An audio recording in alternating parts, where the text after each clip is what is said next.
하나님께 감사드립니다. 우리가 찬양하며 하나님께 예배할 수 있는 것 하나님의 귀한 은혜입니다. 오늘도 이렇게 예배 가운데 오셔서 하나님을 찬송하고 예배할 수 있는 저희들 참 복받으신 분들이고 주님의 귀한 은혜가 늘 함께 하시기 바라겠습니다.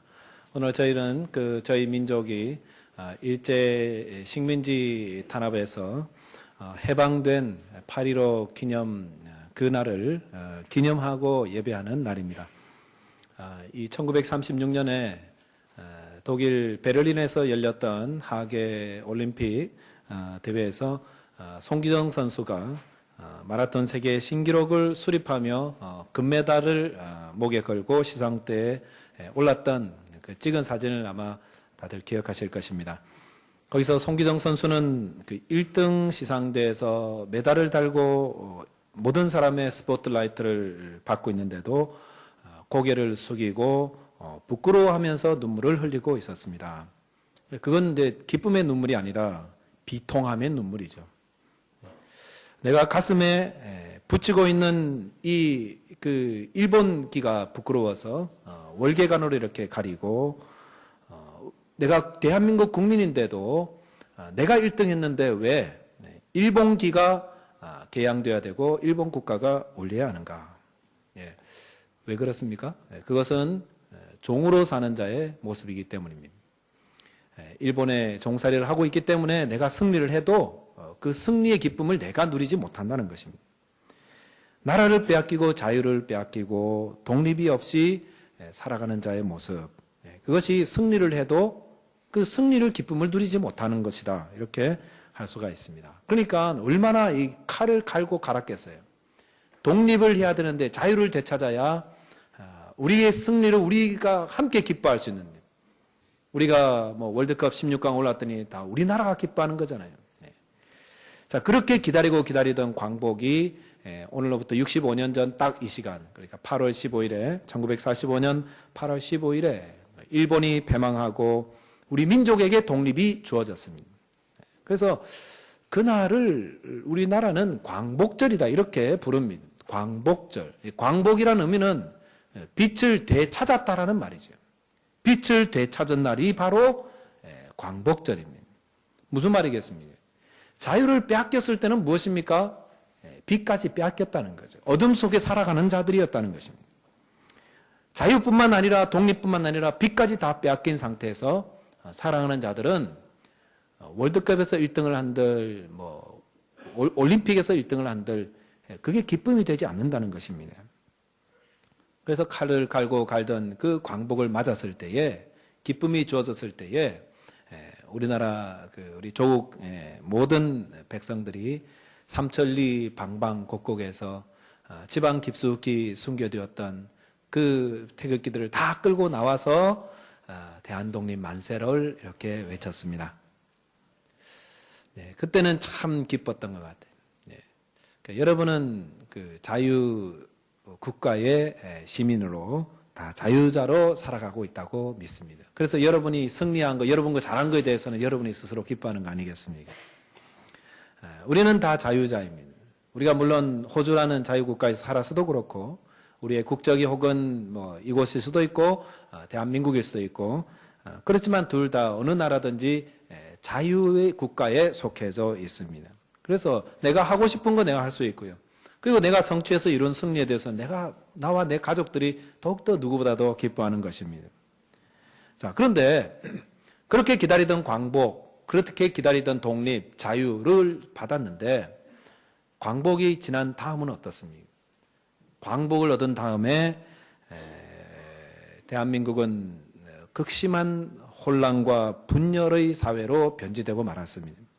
좌파, 우파가 너무도 자기 색깔을 고추 세웠기 때문에 곳곳에서 살인과 또 서로를 향한 음모가 판을 치는, 말하자면 다시 어둠의 세계가 되어버렸다는 것입니다. 옛날에는 일본 사람들이 죽였는데 이제 우리나라 사람들끼리 죽이는 거예요. 서로 동포끼리 죽이는, 억압받는 사회가 다시 되어버렸다. 왜 그렇습니까? 왜 일본으로부터 자유를 얻었는데 더 나은 세상이 되지 않고 무질서한 사회가 되어버리고 싸움의 판을 치는 그런 세상으로 바뀌어버릴까요? 그것은 많은 역사학자들이 그 이유를 이렇게 말합니다. 자유를 얻었지만 그 자유를 누릴 준비가 되어 있지 않았고 자유에 대해서 배우지 못했다. 일리 있는 말 아니에요? 자, 자유를 배우지 못했습니다. 자유를 준비하지 못했습니다. 어떻게 자유를 누리는지 몰랐습니다. 그러니까 자유가 주어지니까 배우지 못한 자유가 뭡니까? 방종이죠. 마음대로 자기 하고 싶은 대로 다 해버리는 거죠. 그게 방종이고 그 결과 사회는 다시 어둠으로 굴러떨어졌습니다.